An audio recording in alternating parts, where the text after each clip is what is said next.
La barbadine. Nom latin, Passiflora quadrangularis. Famille, Passifloracées. Nom commun, barbadine. Propriétés thérapeutiques. Antispasmodique, sédatif, narcotique, analgésique, antiscorbutique, astringente, diaphorétique, hypnotique et vasodilatateur. Attention de ne pas confondre la barbadine, Passiflora quadrangularis, avec la passiflore officinale, Passiflora incarnata.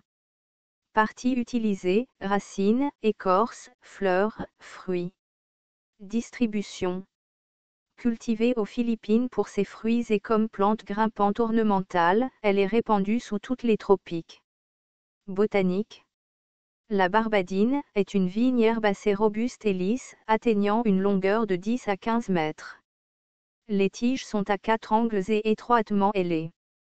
Les feuilles sont entières, ovales à elliptiques, de 10 à 15 cm de long, à extrémités pointues et à base largement arrondie.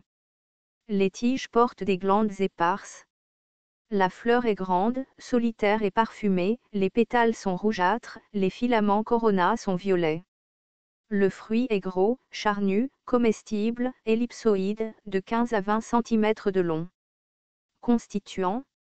Le criblage phytochimique a donné des alcaloïdes, des glycosides et des flavonoïdes.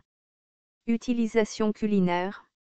Le fruit est mangé vert comme légume bouilli, les fruits contiennent de la vitamine C, des acides citriques et maliques. Il est riche en niacine. Les fleurs sont cuites, comme légumes ou transformées en sirop. La paroi de fruits est souvent confite. Le fruit est utilisé comme ingrédient dans les salades de fruits, avec la papaye, l'ananas et les bananes. Médecine rurale. La plante est utilisée pour la bronchite, l'asthme, la coqueluche. Comme vermifuge, diurétique et émétique. Les tribus indigènes utilisent depuis longtemps les feuilles pour leurs propriétés sédatives et analgésiques, aussi, comme tonique cardiaque et pour la toux. Plusieurs espèces du genre Passiflora sont largement utilisées comme sédatifs et anxiolytiques. Le fruit est utilisé comme antiscorbutique et gastrique, sa chair est prescrite comme sédatif pour les maux de tête nerveux, l'asthme, la diarrhée, la dysenterie, la neurasthénie et l'insomnie. Une décoction de feuilles est utilisée comme vermifuge et utilisée en bain pour les affections cutanées.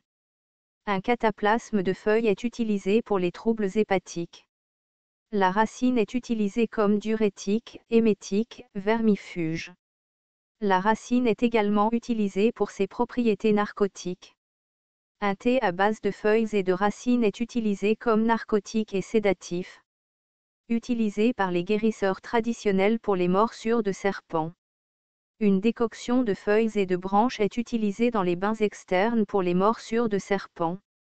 En médecine homéopathique, utilisée pour le traitement de l'insomnie, de l'épilepsie, du tétanos et des spasmes musculaires. L'écorce du fruit est sédative, elle est utilisée pour les maux de tête, l'asthme, la diarrhée, la dysenterie, la neurasthénie et de l'insomnie. Danger. Les feuilles, la peau et les graines immatures contiennent un glycoside cyanogène. La pulpe contient de la passiflore, qui peut provoquer une léthargie et une somnolence en cas de consommation excessive. La racine crue est un puissant narcotique et toxique, les effets nocifs du poison peuvent être contrecarrés par une décoction de Petiveria aliacea, non commun ananu. Attention de ne pas confondre la barbadine, Passiflora quadrangularis, avec la passiflore officinale, Passiflora incarnata.